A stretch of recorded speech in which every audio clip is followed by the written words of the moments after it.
Jagten på Anita af Sara Blædel.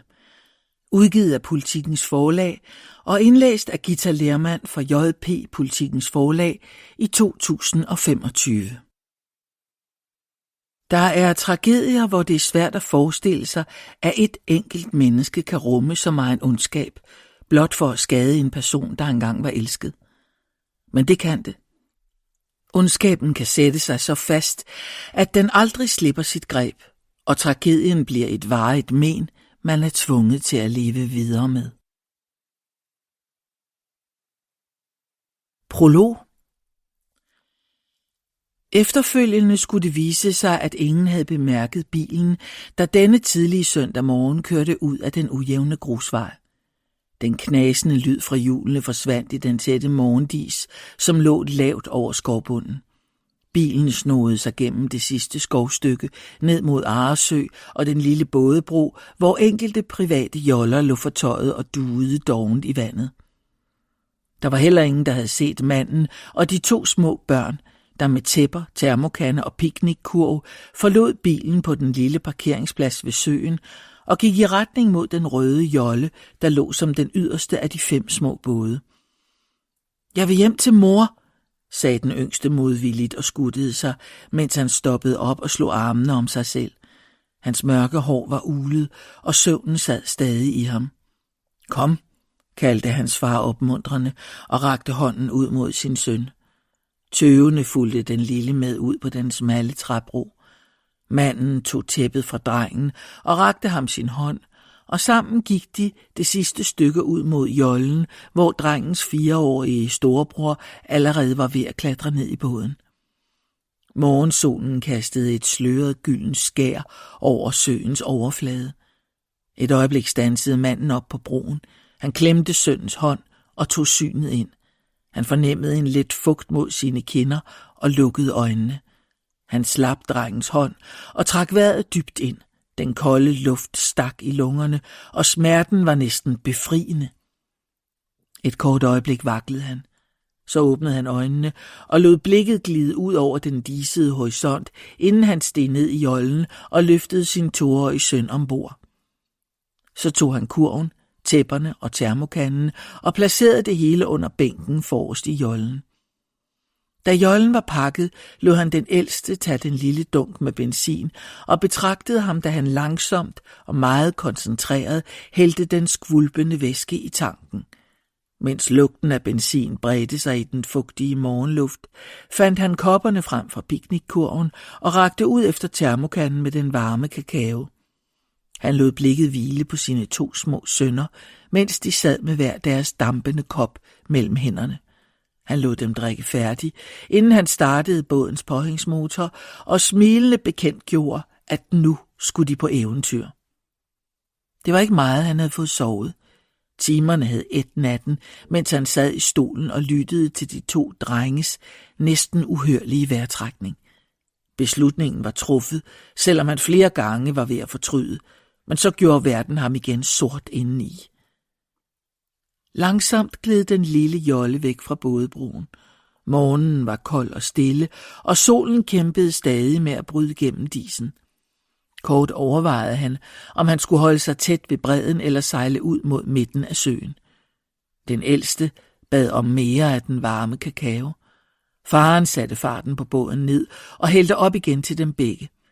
Jollen gyngede svagt, mens han pegede op på en flok vilde gæs, der kom til syne over dem og lagde an til landing et stykke derfra. Han fulgte dem med blikket, længe efter de var forsvundet. Så gassede han op og styrede jollen væk fra bredden. Stadig havde ingen bemærket den lille familie, der var sejlet ud i den røde jolle denne tidlige søndag morgen. Derimod blev mange af de omkringliggende huse og gårde vækket knap en time senere af sirenerne, der flænsede morgenstilheden, da politi og ambulancer nærmede sig og tiltrak sig de omkringboendes opmærksomhed med deres massive udrykning og det blå lys, der blinkede i morgendisen. Flere kunne også berette, at de havde set beredskabets redningskøretøj med gummibåden på ladet og hørt helikopterens rotorblade, der kredsede i luften over Arresø. På det tidspunkt var tragedien allerede sket, og kun én at de 3, der sejlede ud i jollen, var stadig i live. Kapitel 1. Bliver han ført ud i håndjern? Råbte Ilka med en stemme, der sygede af skadefryd. Hun bemærkede med det samme, hvordan de 4 mænd ved nabobordet, alle iklædt sorte t-shirts med påskriften "Travsport, hvad ellers", næsten synkront vendte sig mod hende og resten af selskabet. Patrick Iversen nikkede og fortalte, hvordan advokat Søren Wikstrøm var blevet anholdt på sit kontor i Bredgade. Det var nogle af hans restauratørvenner fra MASH, der havde set optrinet.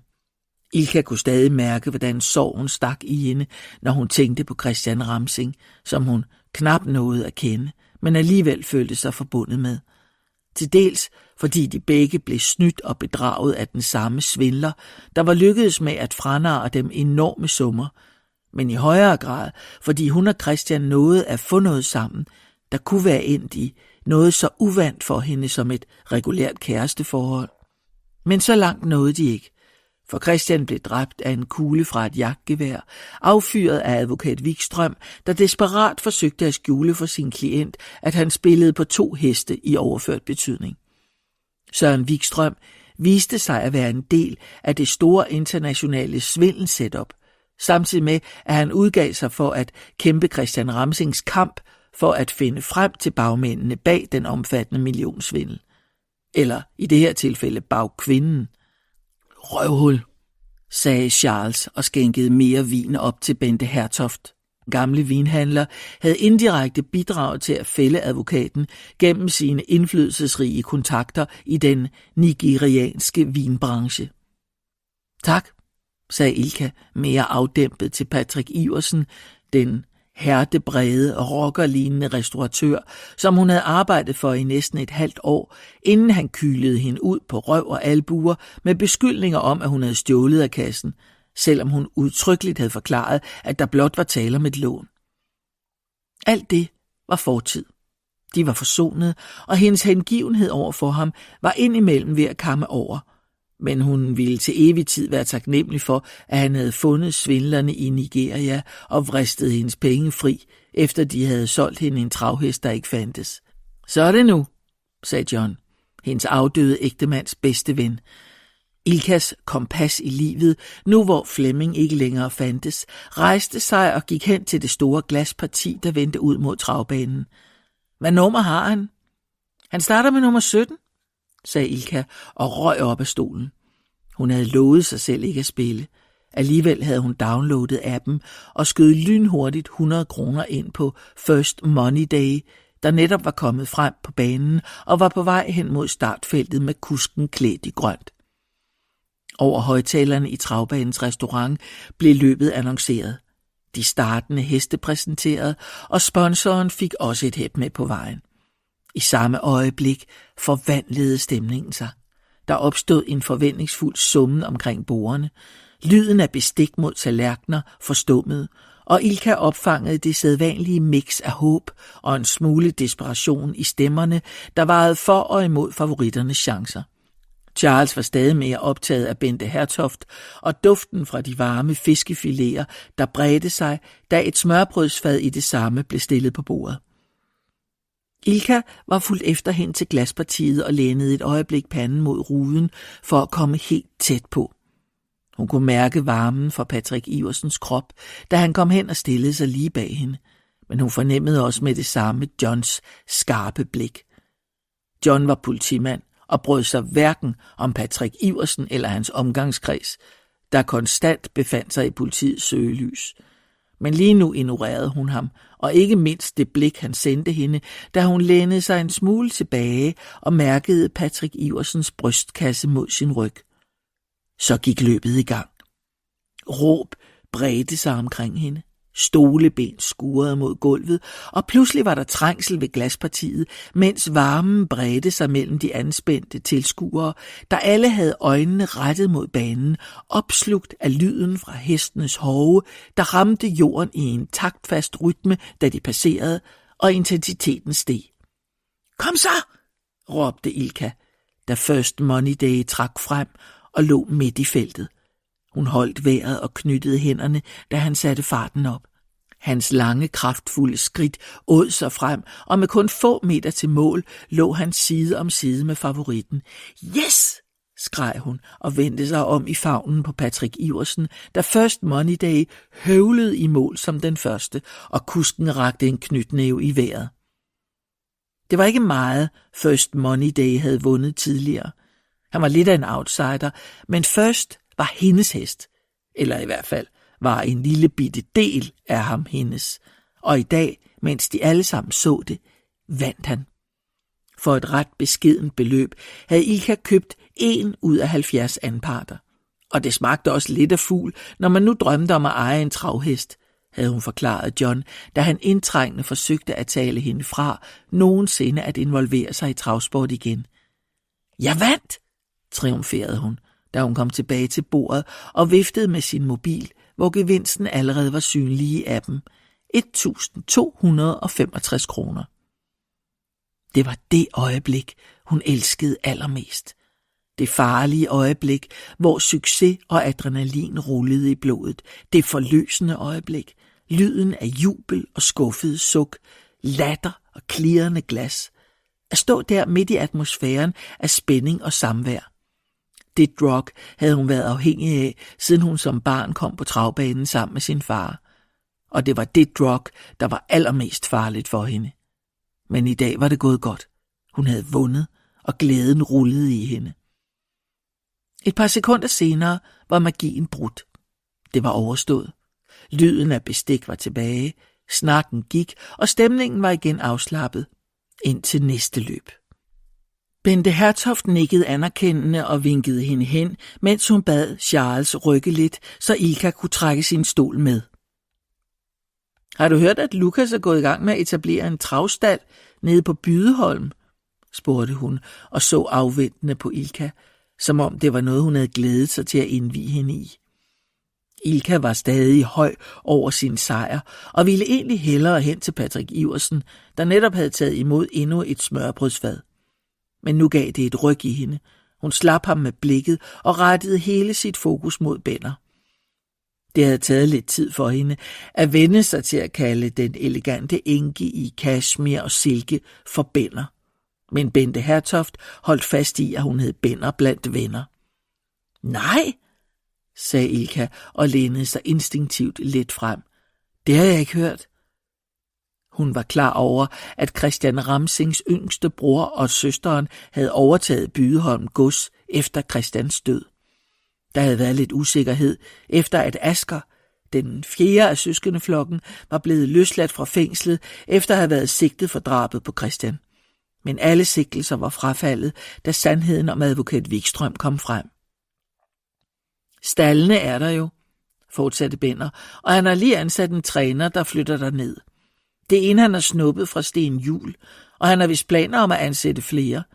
Det er så dejligt for ham, at han forfølger den drøm, han altid har haft. Ilka nikkede. Sten Juhl og hans kendte og ekstremt veletablerede travstald i Osted vidnede om det niveau, Lukas åbenbart havde tænkt sig at lægge ud med, tænkte hun, og mærkede en snoren i kroppen. Hun havde præcis samme drøm, men meget langt fra de samme midler til at kunne forfølge den med. Har han ikke købt heste? Spurgte hun, og havde svært ved at undertrykke den sidren, der bredte sig i hende. Så meget ved jeg ikke. Jeg spiste bare frokost med Susan. Det var hende, der fortalte mig om hans planer. Arven er blevet udbetalt, og Lukas flyttede jo hjem til hende kort efter alt det med Christian og Asger. Ilka kunne ikke få sig selv til at spørge, hvad der var sket med Asger. I det hele taget havde hun mest lyst til at lægge hele familien Ramsing bag sig. Asger var blevet løsladt, men hans kone sad stadig og ventede på sin dom. Hun var fængslet og sigtet for drabet på Bente Hertofts mand, godsejer Kjeld Ramsing. Der var ikke gået mere end 1,5 måned, siden de begravede Kjeld og Christian Ramsing, og hele familiedramaet fyldte alle landets aviser. Det var ikke med Ilkas gode vilje, at hun var havnet midt i den historie, der blev blæst op og helt ud af proportioner, da det kom frem, at flere familiemedlemmer med tilknytning til Bydeholm gods var sigtede for flere drab. Alligevel føltes det nu som en evighed siden. I hvert fald for Ilka, der havde gjort, hvad hun kunne for at skubbe historien fra sig, undtagen den del, hvor hun og Benner havde udviklet et varmt venskab.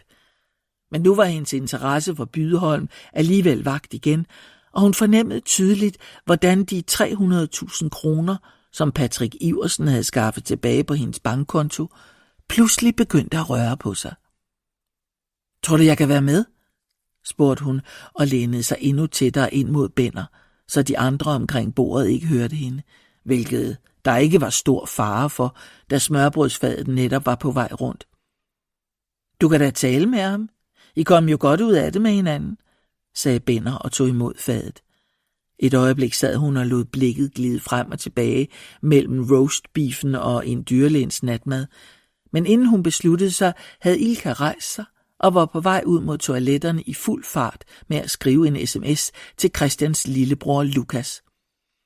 Jeg er med på 300.000, skrev hun og lænede sig op ad væggen, mens hun lod 2 ældre damer komme foran sig i toiletkøen.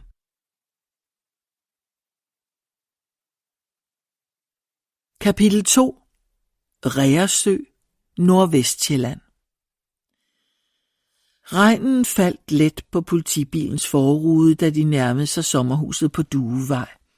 På afstand kunne de se det ældre ægtepar, der stod og skuttede sig under udhænget ved fordøren. Vagthaverne ved Midt- og Vestsjællands politi havde udtrykkeligt bedt dem vente udenfor, indtil politiet nåede frem. Anmeldelsen var kommet 3 kvarter forinden. Hvis ægteparret vitterligt havde stået ude i novemberkulden, siden de ringede til politiet, måtte de være gennemkolde på kanten til stivfrosne, tænkte Gry, og så hen mod den røde Kia, der holdt ude på vejen foran huset. Sommerhusområdet lå øde hen, indhyllet i brune og grå nuancer. Langs de tomme grusveje lå træhusene mørke og nedlukkede for vinteren. Terrassemøblerne var for længst gemt væk, og haverne forladte. Græsset var de fleste steder langt og vildt voksende. Der hvilede en forstemmende stilhed over området. En følelse af, at livet havde trukket sig tilbage sammen med sommerens sidste gæster. Gry kørte op bag den røde Kia og nikkede til sin kollega. Det plejede at være Lasse, der kørte, men han døjede med efterslæbet af sin 30-års fødselsdag aftenen før. Det havde været med peberkværn ude ved vejen og hele møllen, som man sagde, da han mødte ind. Men han levede som de fleste af de andre i efterforskningsgruppen efter devisen, er man helt om natten, er man også helt om dagen.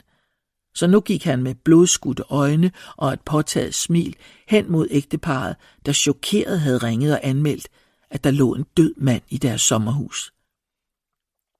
Vi trak os tilbage i det øjeblik, vi så ham, sagde manden som det første, da de nåede op til ægteparret.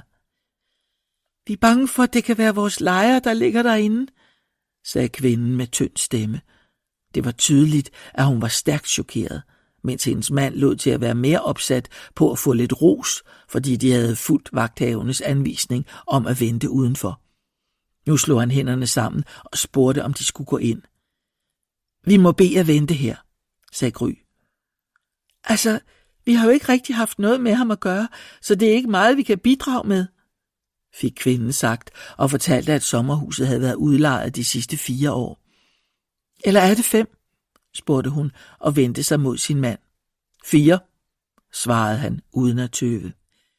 Men vi har jo ikke haft meget kontakt med ham, fortsatte hun, som om det var vigtigt for hende at lægge afstand til manden, der muligvis lå død indenfor.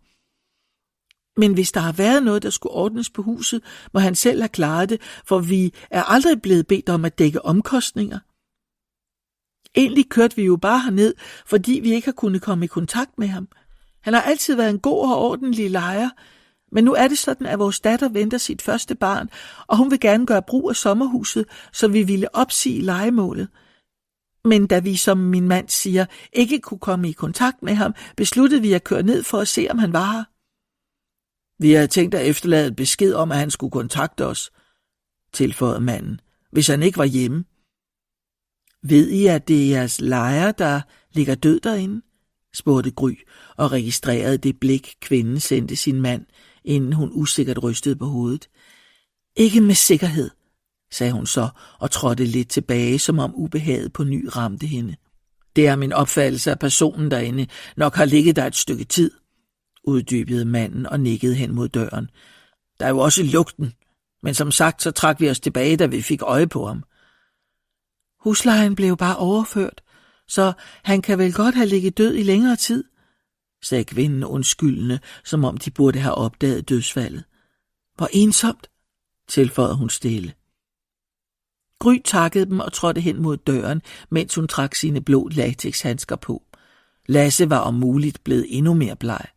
Hun signalerede til ham, at hun gik ind, og han havde ingen indvendinger imod at blive derude. Stuen var lille og mørk. Han lå på gulvet mellem sofaen og døren ud til køkkenet. Den ene arm ud fra kroppen, den anden hen over ansigtet. Hun lod døren stå åben, så den kolde luft udefra blandede sig med den indelukkede stank, der hang i mørket. Men efter et enkelt blik på den døde krop, var hun ikke i tvivl om, at lugten havde været langt værre, mere alt overskyggende og kvalmende. Nu var den tør og hengemt. Gry trådte forbi liget og gik ud i køkkenet for at åbne køleskabet. Mælken var holdbar til den 18. maj. Leverpostejen til den 22. Et halvt år havde han ligget der, konstaterede hun og lukkede igen, mens hun fokuserede på at trække vejret gennem munden. Tilbage i stuen gik hun hen til en dør, der viste sig at føre ind til et soveværelse. Sengen var uredt, og der stod en barneseng under vinduet. Et par tæpper og en vinterfrakke lå der i den. Gry stod et øjeblik og tog indtrykket til sig, inden hun lukkede døren og gik tilbage i stuen.